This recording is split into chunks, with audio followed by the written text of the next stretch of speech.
जगद्गुरु तुकोबाराय पार्श्वभूमी ठेवता तुमच्या आमचं गुन्हा आला विटेवरी गुन्हा म्हणजे निर्गुण निराकार परात्पर परब्रह्म परमात्मा विटेवरी आला कसा आला सांगितलं गुन्हा आला विटेवरी किंवा दुसऱ्या जर प्रमाणातून सांगायचं झालं तर काकड्यामध्ये वर्णन आलं बरं सकाळीच्या हे सुख पुंडलिके कैसे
हे सुख पुंडलिके कैसे आले बापे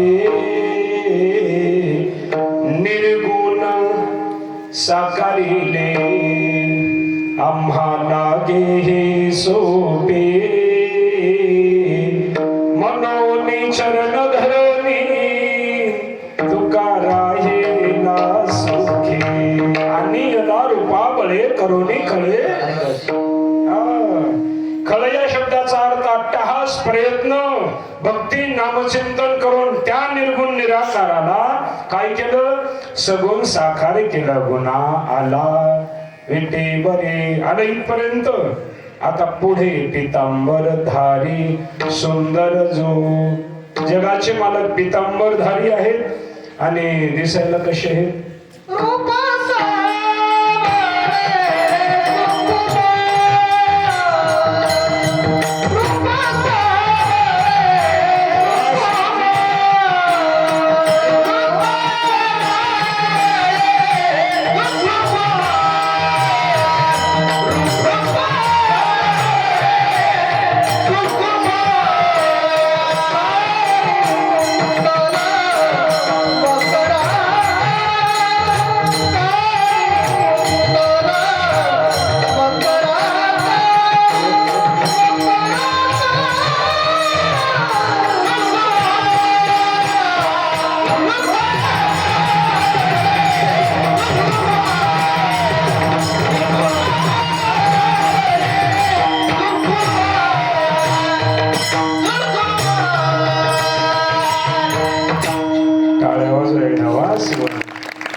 कसे दिसले देव रूप सावले.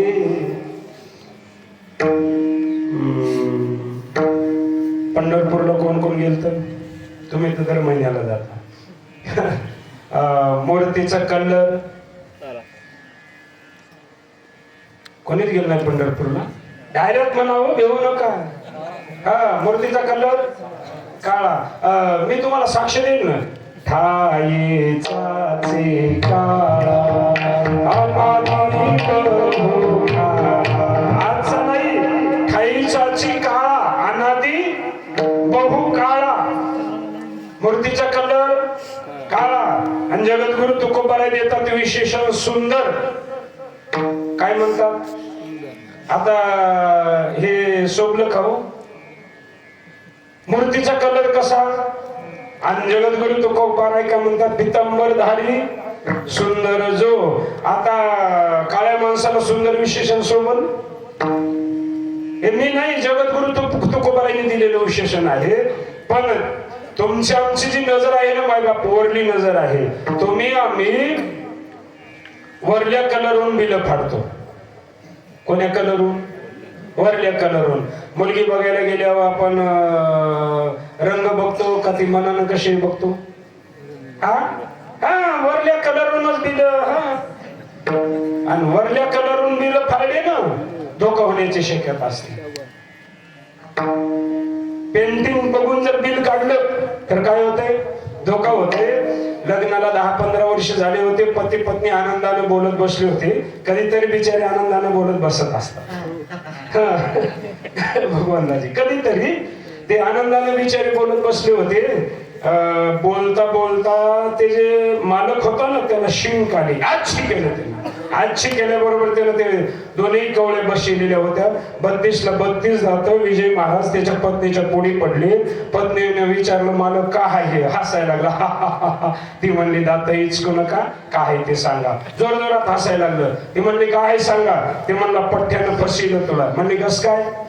15 वर्ष झाले म्हणला लग्नाला आपल्या. लहानपणीच चॉकलेट खाऊन दात सडून गेले होते म्हणला. म्हणजे लहानपणी सगळ्याला सगळे दात बसले होते. लग्नाला 15 वर्ष झालेत म्हणला. आतापर्यंत कळून गेलं का तुला फसिलं का नाही सांग? हसायला लागलं जोर जोरात. ती त्याच्याहून जोरात हसायला लागली. कोण? बायको त्याच्याहून जोरात हसायला लागली. आता तिचं हसणं सुरू झालं, याचं हसणं बंद झालं. ही म्हणला, तू काऊन हसायली? ती म्हणली, जाऊ द्या ना. नाही म्हणला, सांगच काऊन हसायली? ती म्हणली, तुम्हाला सहनच होणार नाही. नाही म्हणला, सहन करतो, सांग काऊन हसायली. तर तिनं ते डोसक्यावरचा टोप उचलला आणि याच्या हातात दिला. म्हणले, मी लहानपणापासून हुंडी. तुम्हाला दात नाही आणि मला केस नाही. हे सगळं परिणाम वरल्या कलरवर बिल फाडल्यामुळं.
शिवा कमाज वरलिया उष डोंगा परी रसनो हे डोंगा काय भुललासी वरलिया रंगा. वरल्या रंगाला बिल पाहून बिल काढले रे काढले की 100% फसवणूक आहे.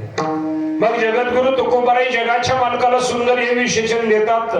ऐका मायबाप, शास्त्रकारांनी सुंदर या शब्दाची संत महात्म्यांनी व्याख्या केली. सुष्टुम अंधरम्यस्य तत् इति नाम सुंदर. विठाला विठाला.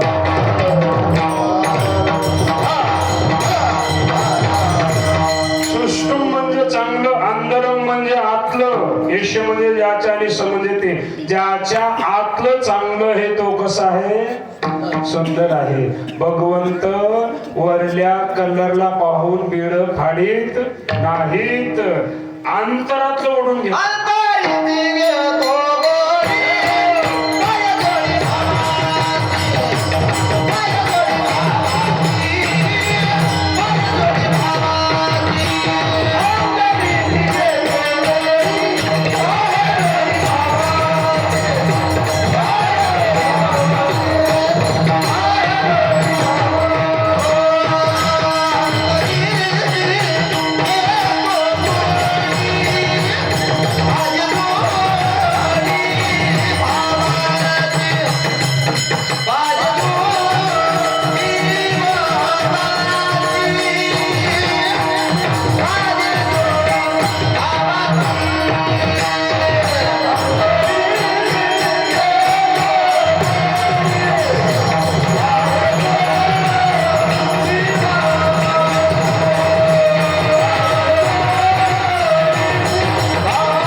घेतो गोडी पाहे जोडी भावाची. वरच काही घेणं देणं नाही, आतलं घेणं देणं आहे. आपल्या अंतःकरणामध्ये काय चाललंय हे लागतंय माझ्या देवाला. मायबाप पितांबर धारी सुंदर जो, किती सुंदर जरी की पगडी बांधे हरी सुंदर आखो वाला.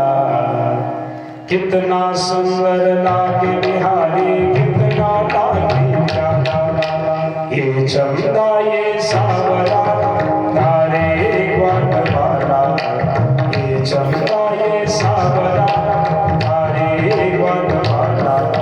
कितना सुंदर लागे बिहारी, कितना लागे प्यारा. कितना सुंदर लागे बिहारी. हरि सुंदर नंद मुकुंदा हरि नारायण हरि. हरि सुंदर नंद मुकुंदा.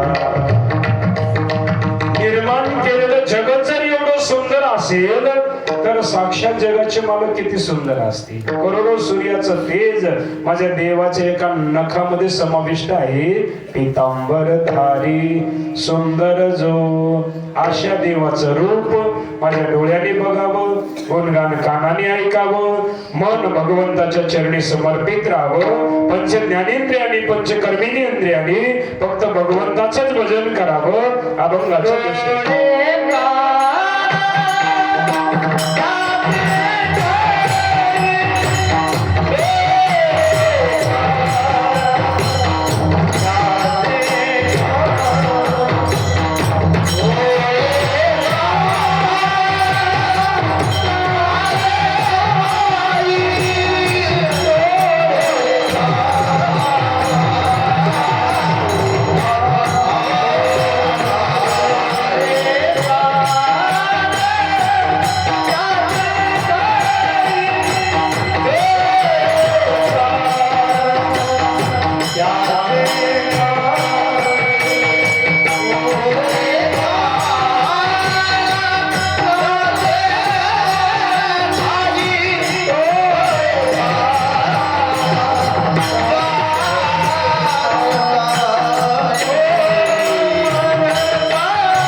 पंच ज्ञानेंद्रिया पंच कर्मेंद्रिया सगळ्या ज्ञानेंद्रियांनी पंचेंद्रियांनी भगवंताचं नामचिंतन करावं. माय बाप, आपल्याला हे सगळे ज्ञानेंद्रिय असतील कर्मेंद्रिय असतील हे कशासाठी दिले भगवंताने नाटामध्ये वर्णन आलं. दिले इंद्रिय हात पाय कान डोळे मुख बोलाया वचन जेणे तू जोडशे नारायण नाशे जीवपण भवरो.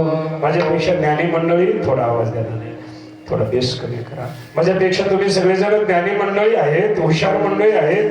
त्याचा अन्वय अर्थ सांगतो बघा, आनंद होईल. जेणे तू जोडशे नारायण ऐशे वचन बोलाया दिले मुख. जेणे तू जोडशे नारायण रूप बघाया दिले डोळे. ते जेणे तू जोडशे नारायण कथा कीर्तन ऐकण्यासाठी दिले कान. जेणे तू जोडशे नारायण तीर्थयात्रा करण्यासाठी दिले पाय.